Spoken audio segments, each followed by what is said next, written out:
It's already great that so many people are here. I'm very excited to be here, of course. So my topic today is going to be about how education systems can make way for new polyglots. I need to preface this by saying that everything I say here is obviously highly opinionated, and therefore at the end we will have a little bit of the discussion.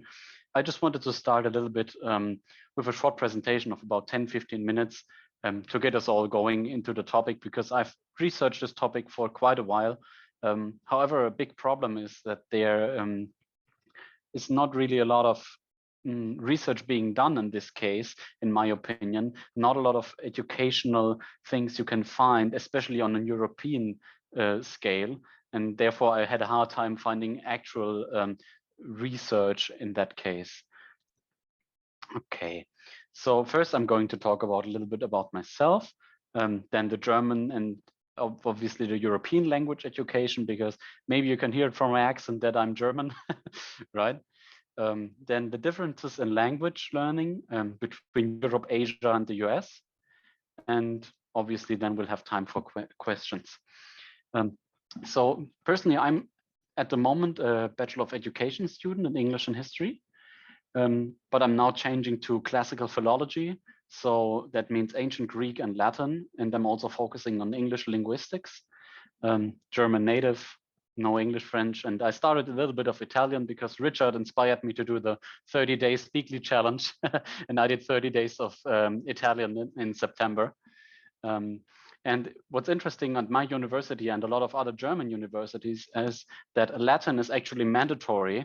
You have to do 3 semesters of Latin in most universities actually in Germany, especially for history or philologist topics. So I was actually inspired to learn a lot about these educational stuff and how to actually learn a language by Richard and by people like Lao Shu, Tim Donner, Lindy Botes, to just name a few. And it's just amazing to be able to be a speaker here. So now I want to talk a little bit about the language education system in Germany. So for those of you who don't know, the general education system in Europe is that you have kindergarten and then elementary school. In Germany, you call it Grundschule, which basically means basic school, right? Or elementary school. And then after the Grundschule, after 4 years of Grundschule, you go to one of 4 choices of sort of a high school.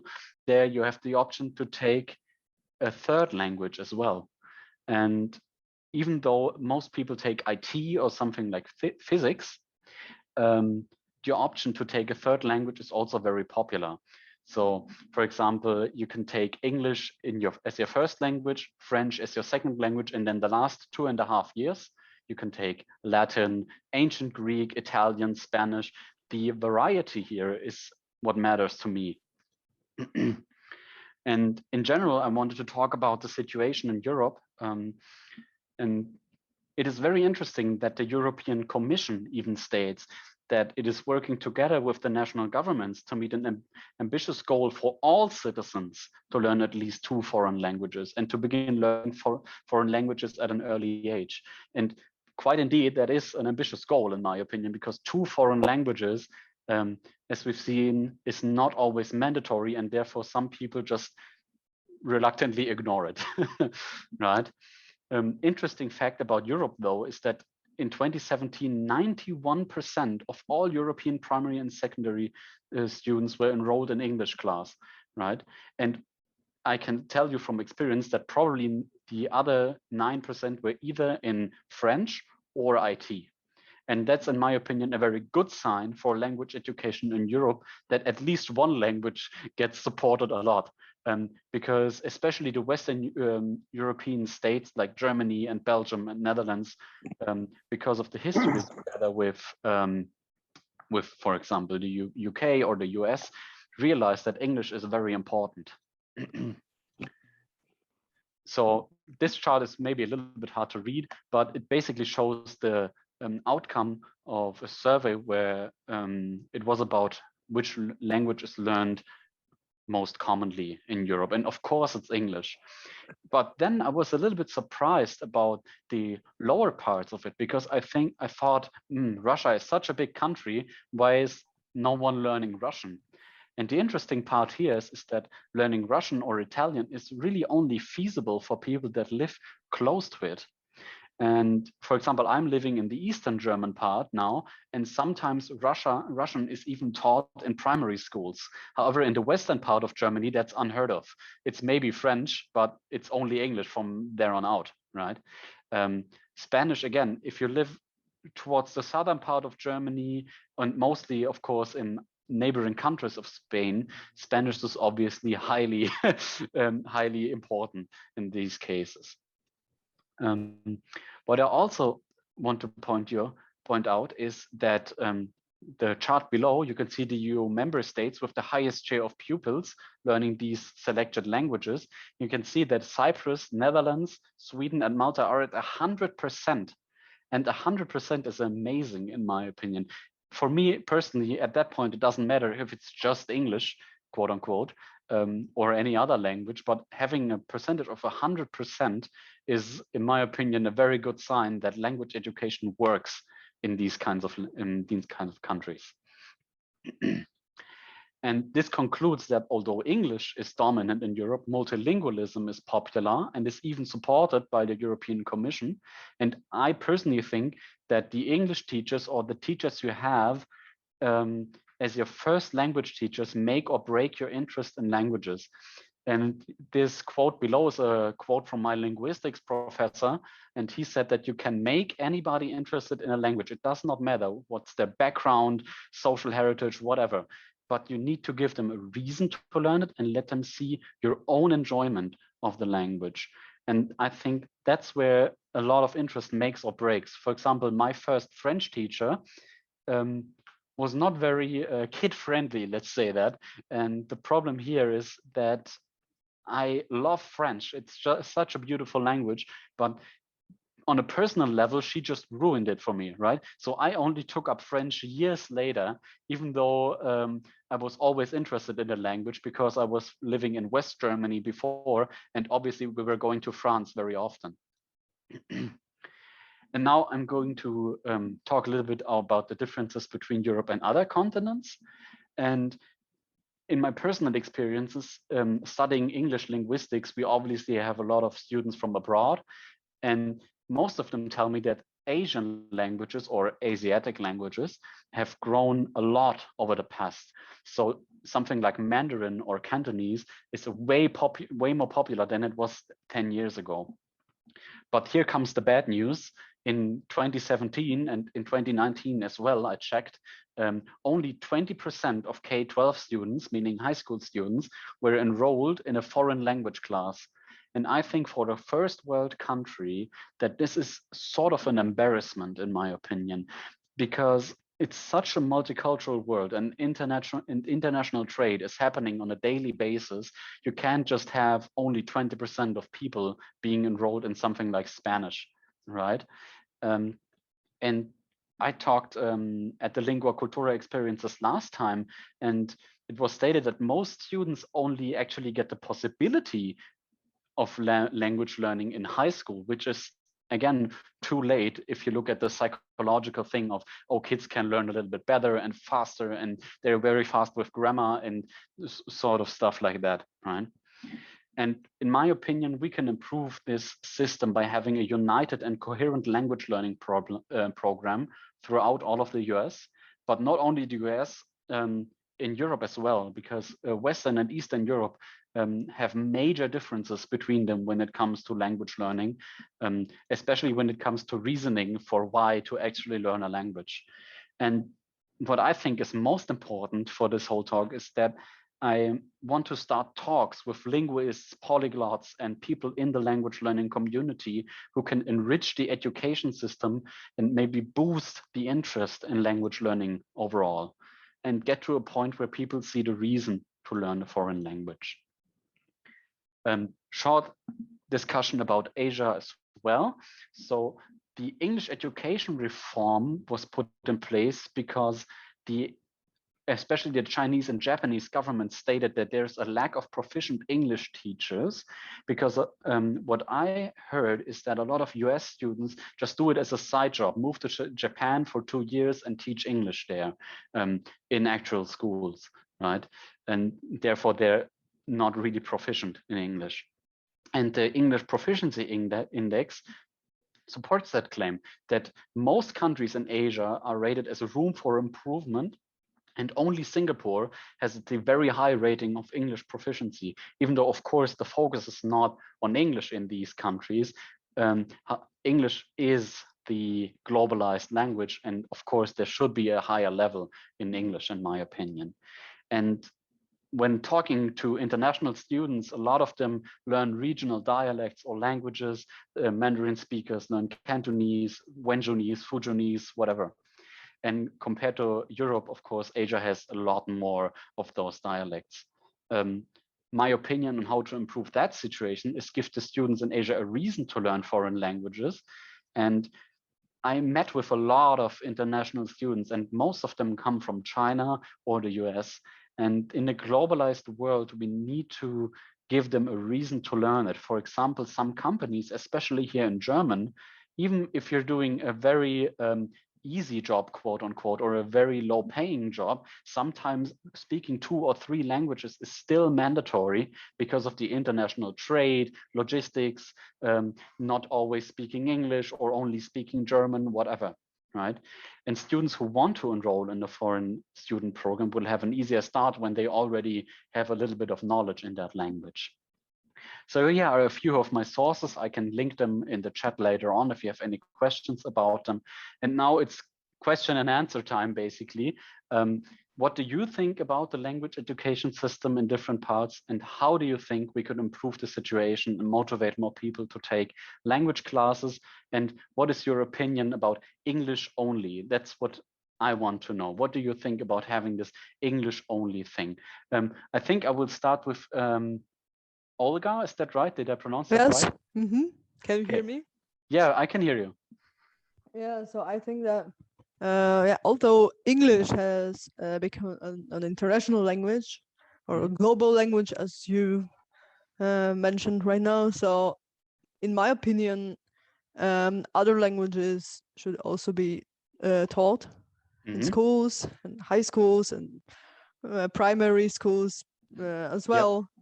So because I think that like the more languages you study from early age, the better for your mental development, in order to express it this way. So the better for in the future as well, because you will speak or you will like be capable of studying other languages much easier, much more easily. So I think that like multilingualism should be developed from early age on. So yeah, and as far as I know about Germany, although I've I haven't gotten education like high school education here in Germany, as far as I know, so English classes are like based only on studying grammar, reading, writing, but not oral communication. So so what I would improve would eventually be oral communication, so speaking, much speaking, exercises, dialogues with the teacher and with like with the pupils as well, so with each other. And yeah, because I've heard about it from friends of mine who have had English at school and English in school and like were not capable of speaking, like of communicating orally, and then they've forgotten lots of the vocabulary. And yeah. I definitely agree with that. I did my Abitur, of course, here in Germany, my high school diploma, and the focus was definitely on grammar. And I think, of course, speaking is a lot more important than anything else. But I also agree that not only English should be promoted this much, but other languages as well, such as Russian or French, Dutch, Italian, right? That's very important. Okay, so I think Abu, is that correct? Abu, right? Yes, that's correct. Thank you. I'm from the UK, and I think there's a problem with the way language is taught in the schools, because now, not at the moment, not many people are enrolling for language courses. But before, when I was a student, a lot of children, I think it was compulsory, but children were, after 5 years or 4 years, children weren't becoming fluent in the language. So I think it's the way it's being taught in the UK, and I think they should teach, it should be compulsory, and I think they should teach 2 languages, I don't know if you got any experience about if you've read anything about the UK, or just generally, how languages are taught in high schools. Thank you.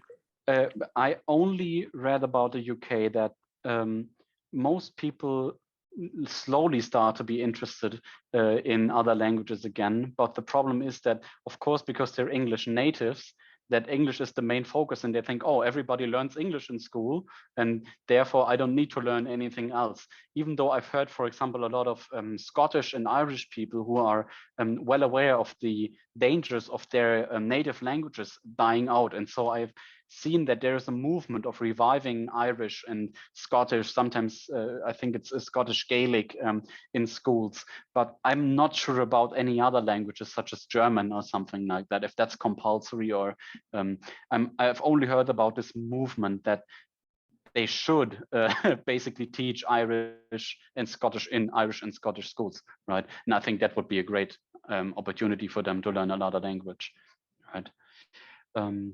Okay. Oh God, so many hands. I'm a little bit nervous because so many people are here. Is it Lily? Right, Lily? You raised your hand. Yes, Hello. I think. Thank you. Apologies for not showing up visually. It's early here in the United States, so it's all good. As they say in English, it's a bad hair day.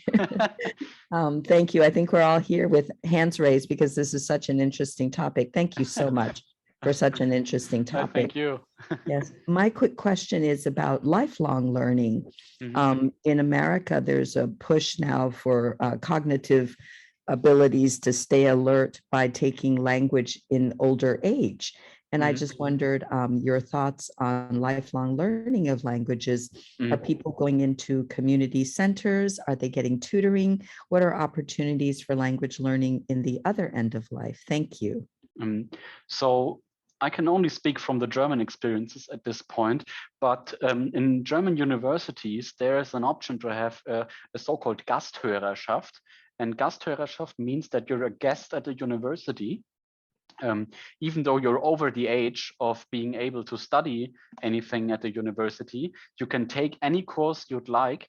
And for example, the language courses, especially Swedish and the Italian course I walked by last week, are filled to the brim with elderly people trying to, in their later years, trying to learn a language. And I think that's beautiful. And I think the idea of this guest lecture thing, it's a great opportunity to learn it, because of course in community centers or in smaller towns you cannot have the expectations of people that teach the language there being of a very, very high level and being sort of a very good teacher and maybe even studied education systems or education in general at university. And I think having this at universities maybe takes a little bit of the pressure away from city councils and stuff like that to maybe further the interest a little bit more to other languages as well, because there's at my university, you have the option of, I think it's 20 different languages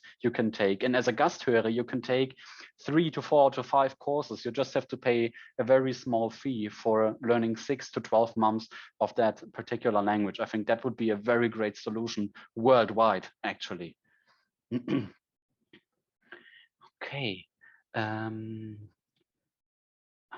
Okay, Dan, I see you have your hand raised. Hi there, thank you, Lucas. Yeah, I just wanted to respond a bit to Abu because I'm from the UK as well.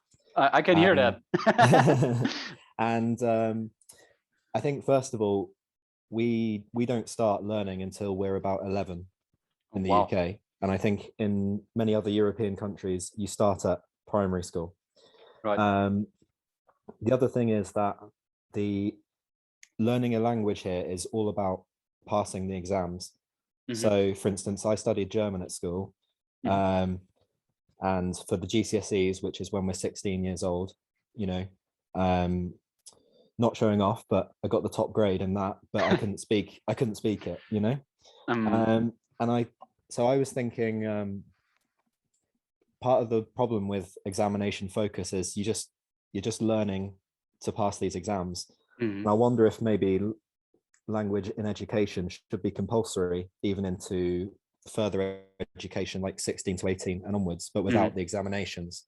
Now the other thing is that I'm not a language teacher, but I'm a teacher, and one of the schools I was working at, the head teacher spoke French, and what she did was she got, for one, like say for geography or for science, one of those lessons every week would be conducted completely in French, because she had the teachers to do them. And they found it didn't make a difference to the science grades, but the French grades went up massively. So I feel like this isn't a national strategy, but it's something I've seen that is really effective, and we should implement it. Oh, definitely. That's a hard agree on that one. Especially in the beginning, the German English system is a lot of translation between German and English. And I think if you start from maybe in baby steps, try to explain everything in English without using any German words, you're maybe a little bit better off, or having this once a week of only talking English. And I need to agree with that. That's an amazing idea. That this is not implemented more is, in my opinion, kind of an embarrassment, because we have so many great language teachers and so many people who are passionate about their language, and they mostly speak German when talking about grammar or when talking about declination, conjugation forms, whatever, right? For example, my Latin teacher at university, he sent us a book we had to learn, and the book was entirely written in Latin. It's called Lingua Latina, right? So the book in Latin teaches you Latin while talking Latin, which is of course very hard, but once you get it, you kind of get a little bit more of that reading flow. You also get into the talking of Latin as well, even though that's of course not important, but you really get the grammar more when using it. And that idea of having a compulsory class where once a week you do it in another language is just an amazing idea. Thank you very much for sharing that. Okay, and next on I will take Alexander. Hi, thank you, Lukas. I think people have already kind of started to touch on some of what I was thinking here about, you know, the problem. One of the problems being that our language education is very, like, it's test focused, like Dan was saying, and it's not necessarily speaking focused, like Olga was saying. I live in the United States. I grew up here, and I live in a community that is primarily still monolingual English speakers, but there are a lot of Hispanics, a lot of people who speak Spanish from primarily North and Central America here. And there's a bilingual elementary school, and there's a bilingual daycare right in the community. So there are people in this area who are growing up speaking English and Spanish, but it's not a real common thing, even in this area of the United States where there is more of that. But I think the thing that really stands out when I look at that as something odd, but you know, and look at the way that we do education in general, is I feel like we're kind of trying to reinvent the wheel by having language classes in the first place. You know, if you look at communities around the world, and historically, humans have a history of being multilingual. You know, and you pointed this out with like areas of Asia where, you know, you learn a couple different Chinese languages, for example, or you know, in some parts of like, it wasn't surprising to me that Luxembourg was learning French and German 100%, you know, but there's a history of it, and it's just might be normal to have a couple different languages. And I think the community aspect is really important. And maybe what we need when we look at how our language education works is not to think about we're trying to teach this language. Like, people will learn languages if it's relevant to them in their community. So maybe we need to start thinking of language teachers as community organizers, not as people who just teach ideas of language. Because when I took French classes as a kid, I mean, you're memorizing conjugations. It's really like a science class. I'm learning the science of French, right? But having a community of French speakers is what got me to eventually be able to speak French, and that wasn't something that I got in school. So I think that's really kind of that missing puzzle piece. You know, when you look at, we're trying to do this thing to teach people to learn these languages, and in some aspects, maybe you don't live somewhere where there is another community that can be involved, or maybe it's harder to make that community a real thing for you. But kids growing up, like, this idea of compulsory language, like, of course people are just trying to pass the test and they don't really care if it's not relevant for them to use the language. You know, I mean, I agree with everything you presented on, Lukas, but we are also a group of polyglots. So we're the small group of people who really love language learning on our own. And a lot of my friends who aren't polyglots are like, I can't stand this. Why would you do this with your time? You know, so I get that a lot, actually. Yeah, exactly. You know, and I don't know. I just think that's kind of the key part here. It's not just about should we have more classes, or should we make language compulsory at a younger age, because people still might learn it and then forget it if they don't use it. But can we create community usage? Can we tap into what the local languages are that people might be speaking, like the immigrants around you or the nearby areas, so that it seems relevant and it becomes something where you're like, yeah, of course I grew up and speak Spanish as well. Like, why not? There are people who speak Spanish all around me. Like, that should be the attitude around it. And those of us who still love language learning can go, well, next opportunity I have to learn a language, just because I want to, I will. But just the average person who's not into it will see the value just because it's there, because that's how humanity used to be. Definitely, especially the culture aspect you mentioned, that you're not teaching a language, but rather teaching a culture, right? And I'm missing that a lot, and actually in German classes here, because in Germany here we have so-called Deutsch als Zweitsprache, which means German as a non-native speaker lessons, and they only, again, teach you German as a science without talking about German heritage, why our language is so weird, and why it is this conundrum of French, Latin, English thing, right? And it's only about declination and conjugation, because of course this is hard, and learning pronouns is hard, right? But you get to learn the pronouns and conjugations a lot better when you may be connected with the culture or in context of real life, right? So I definitely agree with you that we need to do it more as of a community thing, right?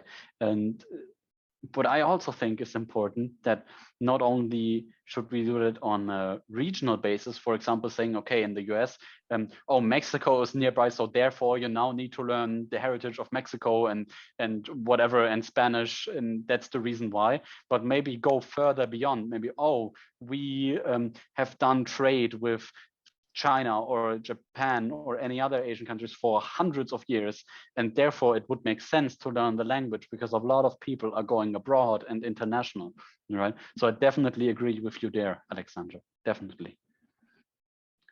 Oh God, so many people. I'm very nervous, okay? Just bear in mind.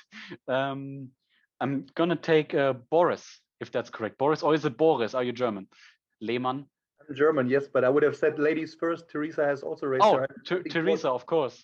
Thank you, Boris. Me, I think, so I'll wait. And Ella. Thank you. Thank you. Thank you, Boris and Lukas. My name is Teresa. I'm from Canada, and I have so many things to say. Like Alex, I do agree that with the language, it's a lot about exam. I have to mention that from my personal background, I'm speaking from a language teacher. I teach English and French, and I've been so fortunate to teach languages, especially English, around the world. So this is from my personal experience. So I'm not offending anyone. I'm sorry. And I would say my experiences, for example, Spain and China, a lot of them have been learning English since they were young. I felt that a lot of it was test based and life based. So they had a lot of resentment for English because of obligation. For an example, at least in my 6 years of teaching in Spain, I'm not sure how the situation is now, but you are learning English from 4 years old, and to continue to the next grade, so for example, grade 1 to middle school or to high school, you need to pass an English exam. Even to enter university, selectividad, and to get a job. So after university, you have English. So for example, my cousin, she tried to become a teacher. Like, she went through a teacher's college. She's the best teacher you can imagine, but the only barrier was the language part, because she was a science teacher and it's obligatory to know some English, even though she wouldn't touch English or teach English. She had to pass this English exam, and because she couldn't, her career was over. Wow. A lot of people felt that in Spain or other countries as well, that their life was over when they didn't overcome that language barrier. So for example, being a Canadian, teaching French, it's like pulling at teeth from children. Because they felt that because Canada was bilingual, like English and French, it felt more like an obligation to learn the language. I heard that a lot, actually, especially from Canada. Because it's obligated, they felt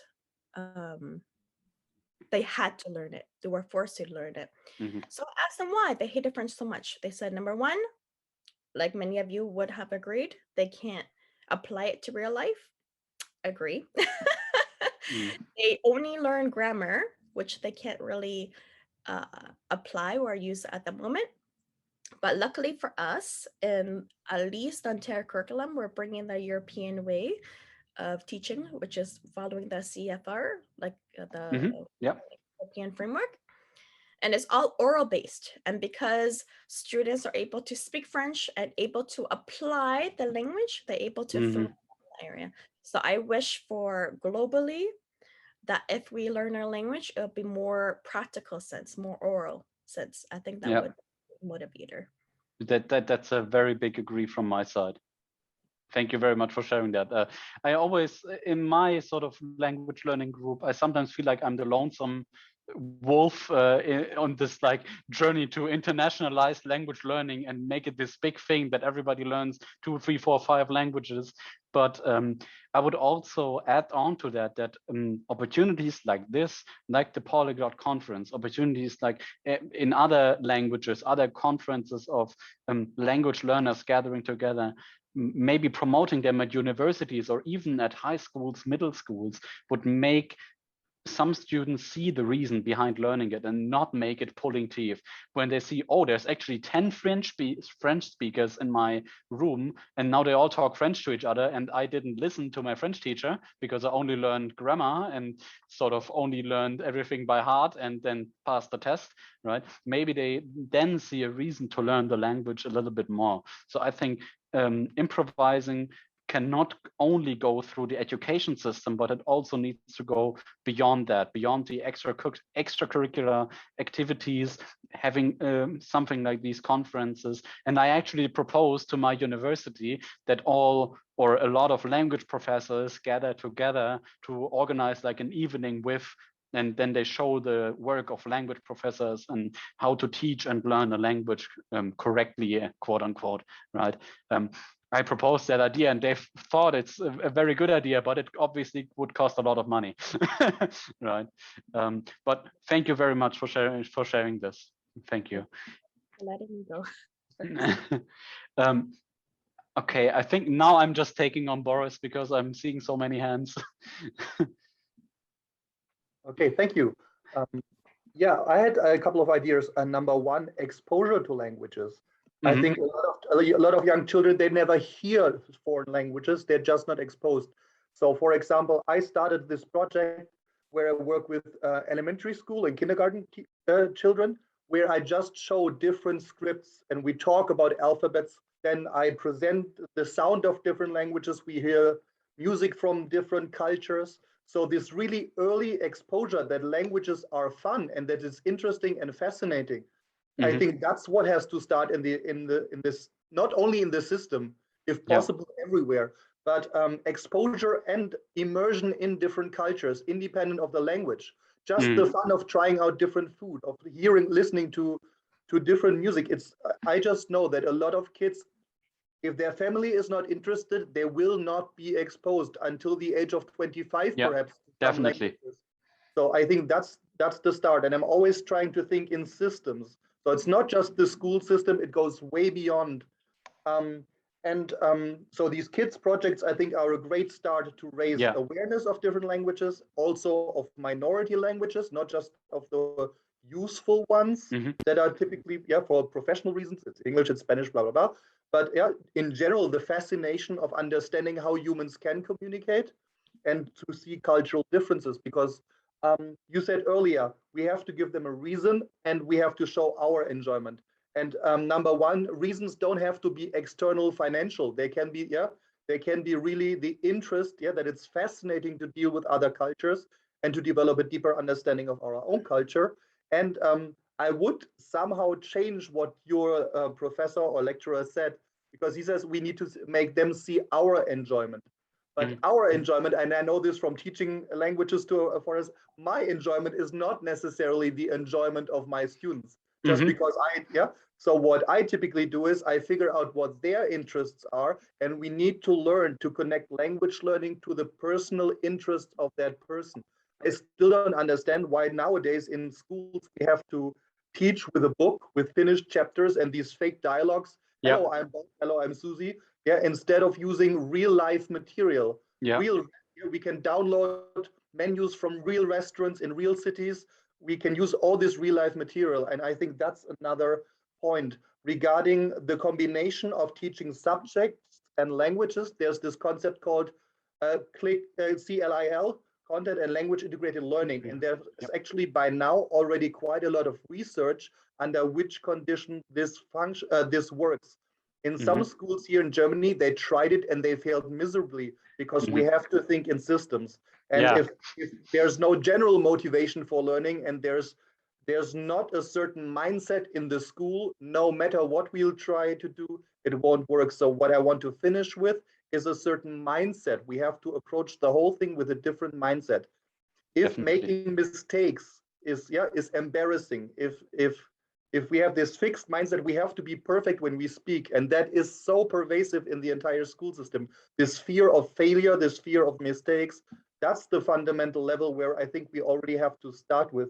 Because if you just, I have clients who are really afraid to speak. And if we in the beginning only make sound noise making exercises, whatever it is, just to get them to produce sound. And then you make incremental steps. Can you pronounce small words? You have to adjust to the learning speed of these people, and the mindset is what matters. So I wanted to enlarge the discussion a bit, going beyond the whole system, educational system, because I believe in all kinds of, since I'm so passionate about languages, I go to a cooking course and they say, do you have a recipe? And I say, yes, of course. And I bring an Italian language recipe. And suddenly these people get motivated and say, that would be fun to translate that and to learn a little bit of Italian. So actually, in your real life, you can also increase interest in learning foreign languages just by being a little bit subversive and not bringing the translated recipe, but giving them the original recipe. So I think all these aspects, they can be included not only in the school system in formal learning, but everywhere. And I really like the question about lifelong learning, because I know people who at the age of 50 or 60 started learning foreign languages and it really changed their life.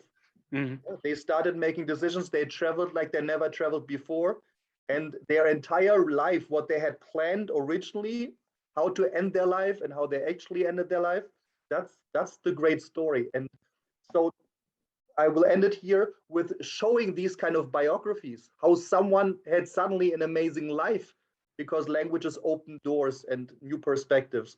That's something that's also, I think, a key point in making people want to learn foreign languages. Definitely.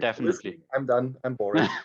Thank you, Boris. I also think it's amazing that you do these sort of kindergarten or primary school educational things about languages. And we all know, or maybe we've experienced it ourselves, that children are very, very fast in picking up this stuff, picking up foreign language sounds, and obviously also reiterating or also rephrasing these sounds, making them themselves with their mouth.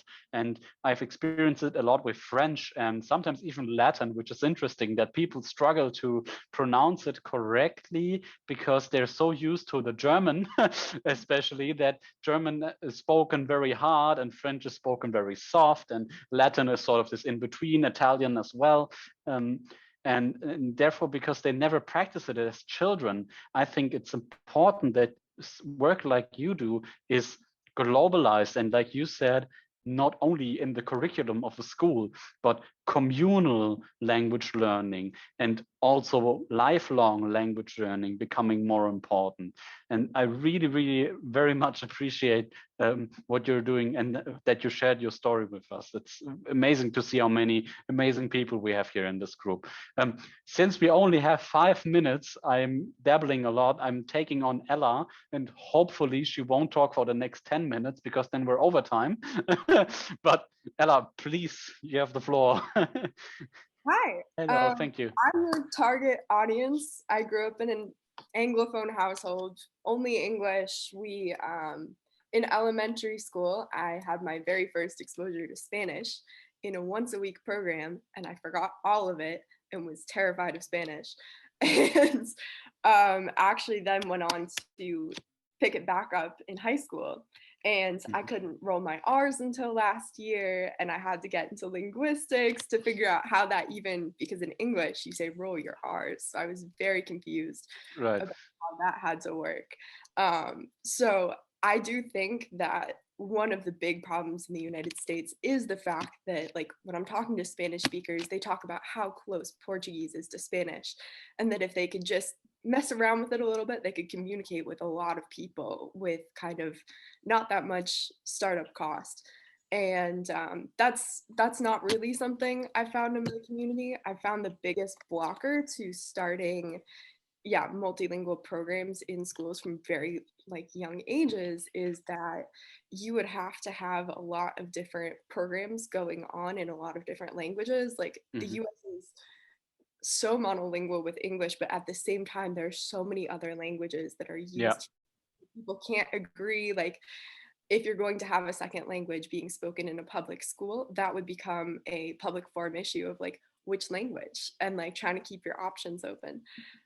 There is a group that lobbies to Congress, actually. I don't know when it is each year, but for a lot of teachers around the US, and I don't remember the name of the conference, but if I do, I'll see if I can let you know. And there are also, you can find the language learning guidelines online for how American schools are taught, which is super interesting. I think in my state, like when I was going through French classes, I definitely remember there were a lot of people who thought it was kind of cool, didn't have the time, didn't know where to start. And there was one guy who sat through my classes like using Google Translate to translate our teacher as the class was going on.